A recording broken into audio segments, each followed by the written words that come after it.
family, keep it tight. My name is Jay Morse, review guy, and I'm back again to bring you another video. And in this one, I'm going to be covering the brand new Billie Eilish album. When we all fall asleep, where do we go?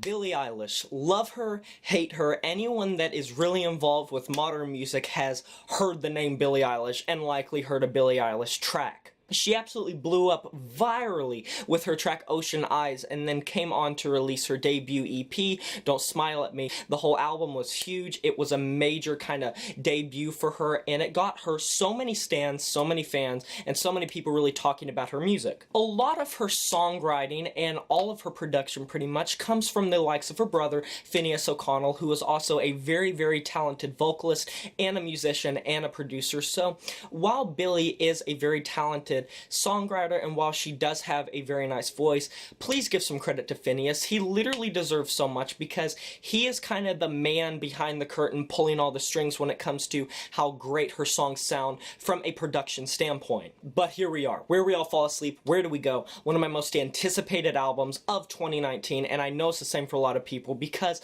all of these tracks leading up to this album's release have been complete and total fire. You Should See Me in a Crown is a pop, trap, industrial banger because her voice comes through sounding badass and cold and visceral and cutthroat and cold-blooded, and I absolutely love the timbre on her voice.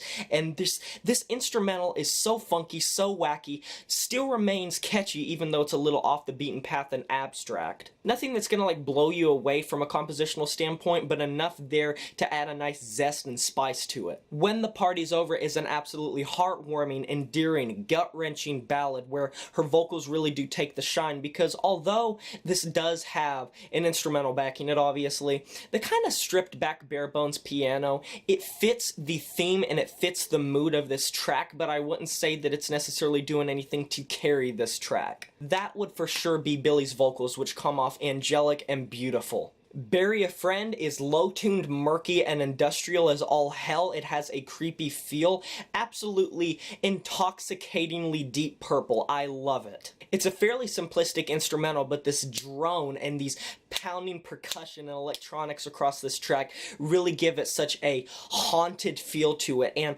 her vocals have this creepiness to them, and the backup vocals really don't help that creepiness or take off the ease or the edge of that creepiness at all, because they are just as creepy when you're getting those sweltering And British rapper Crooks appears on this track as an uncredited vocalist, because he's not really doing vocals, he's just kind of like doing a little spoken word, and whew, it's a little bone-chilling. It adds a dimension, it adds such creepiness, it adds a natural progression throughout this track, and the creepiness just continues to roll throughout this entire track to the point to where it sounds so frigid and so wintry that it gave me shivers the first time I heard it, and I am not joking when I say that. And then you have Wish You Were Gay, which is a kind of stylistic companion to You Should See Me in a Crown from an instrumental standpoint. This was the last single that was released in anticipation for the album, and to be honest, like, when it comes to the lyricism on this album, there's not really any concurrent and coherent,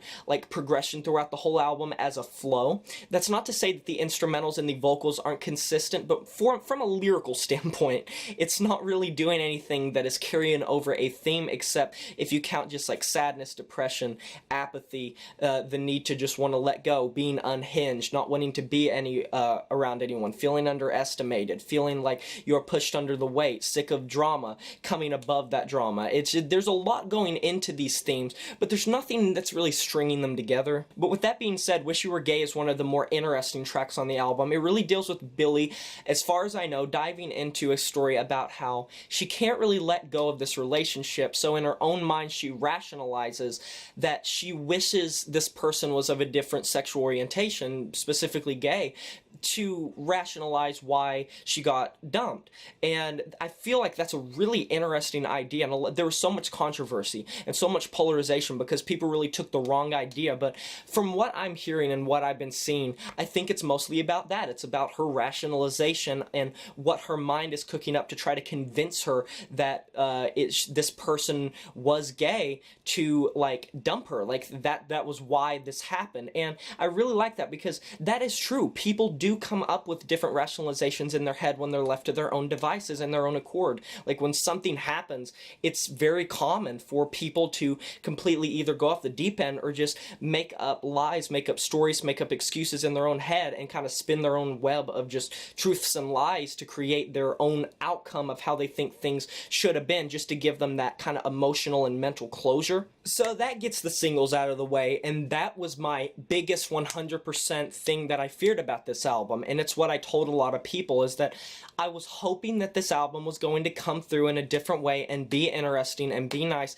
into those deeper cuts as you progress through this album, because it's 14 tracks, 42 minutes, and I was just hoping that she would come through with an interesting project, stick the landing, and not just have a bunch of lukewarm deep cuts, because 4 songs, in my opinion, can't really carry an album unless they're just like literally the best songs ever written. And even then the bad apples would kind of whittle down the attraction to those good tracks. Luckily my concerns were kind of quelled. This is a consistently eerie album, creepy album, beautiful album, heart-wrenching album, passionate album, emotional album. The lyricism is pretty on point. There's some abstract and cryptic lyrics. There are some really in-your-face lyrics.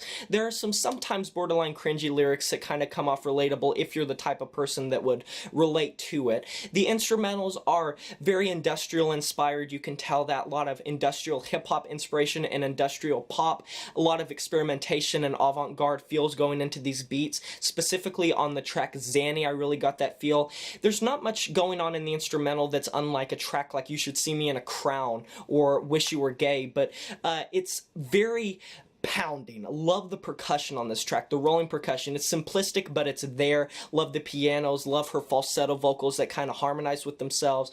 But this track does present something that's weird. And it's this weird effect where she's going from ear to ear, rippling all at once. I've never heard that before. Literally never heard that before.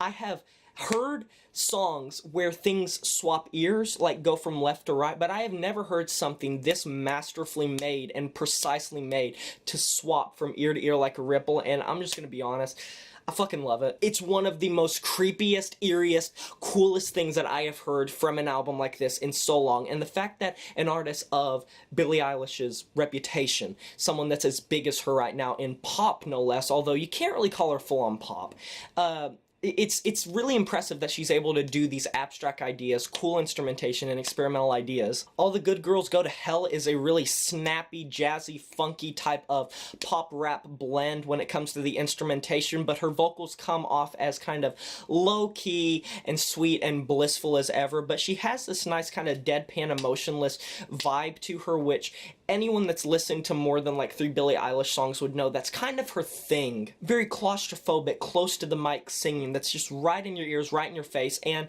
it's mixed so prominently in the mix that if you did not like her vocals, you're gonna really not like this album, but I personally did like them. I think that unfortunately a lot of this album's problem, though, still, kind of like I had feared, is when you get into these deeper cuts, it's not that they're not good tracks. As a standalone track, they're pretty good, but when you have such a high standard with some of the singles and some of the other standalone tracks, when you have one that's a little bit lesser, it's a little bit more apparent. 8 is pretty annoying at the start with the kind of chipmunk manipulated vocals and the ukulele that carries itself throughout this whole track. Very simplistic instrumental. Not that, I don't think this is really a standout. It has Billie 101 lyrics and Billie 101 vocal structures. There's really nothing going on this track that jumps out as me as like, oh, this is a standout. Same kind of with My Strange Addiction. The instrumental as it goes through this funky bit near the middle and progresses through the track, it reminds me a little bit of Iggy Azalea's track Fancy, if anyone remembers that.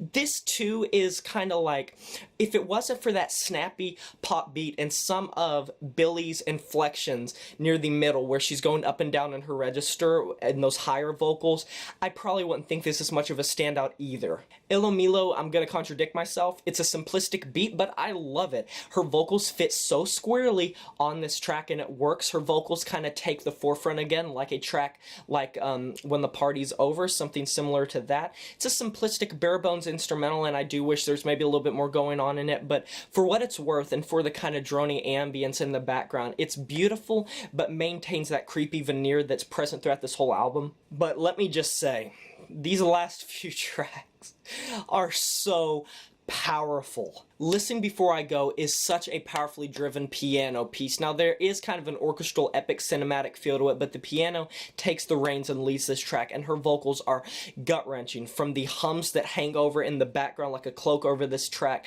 to her forefront kind of lower, usual kind of monotone vocals.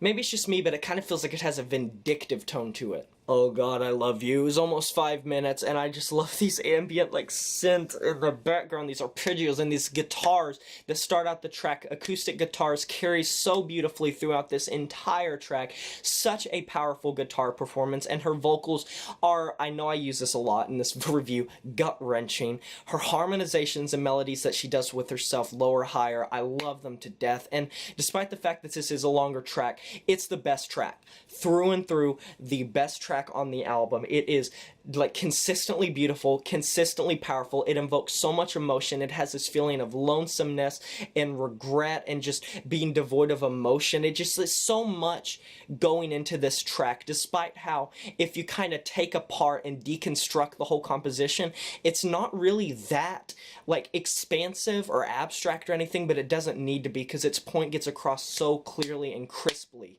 Goodbye, 1 minute 59 seconds. It's nice. It's a nice ender to the album. Wish it was maybe a little bit more. It's kind of just her vocals layered on top of each other over these harmonies and these kind of ambient drones that have been present across the other album on numerous other tracks. And it lands the landing pretty well, but it is a little bit underwhelming and lukewarm compared to some of the other tracks on this album, and hearing what she's able to do. For the ender, I would have hoped it maybe would have been a bit longer, maybe a bit heavier. I mean, I Love You could have been the last track, and I would have been a happy camper. I'm gonna be real with y'all. I feel like I phrased a lot of this poorly, but this is really an experience you have to have yourself, because Billie is such a prominent up-and-comer that I am so excited to hear what she's gonna be able to do going forward. Very excited to hear how she progresses as an artist, what she's able to do. She has such a nice palette of instrumentals on this album. Her vocals are so consistently beautiful and nice and just, like, badass.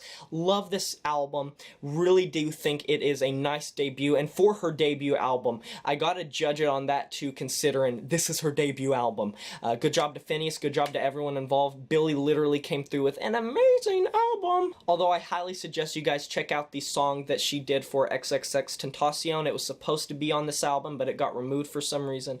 Highly suggest checking that out. That is an amazing track. Would have loved to see it on this album. But anyways, guys, I'm gonna be giving this a 7 out of 10. And that is a wrap. You know what I love more than anything? When my outros literally decide to corrupt on me, but we're professionals here. We fight through that. So stay for the end screen if you're interested. I'll link some videos you might like.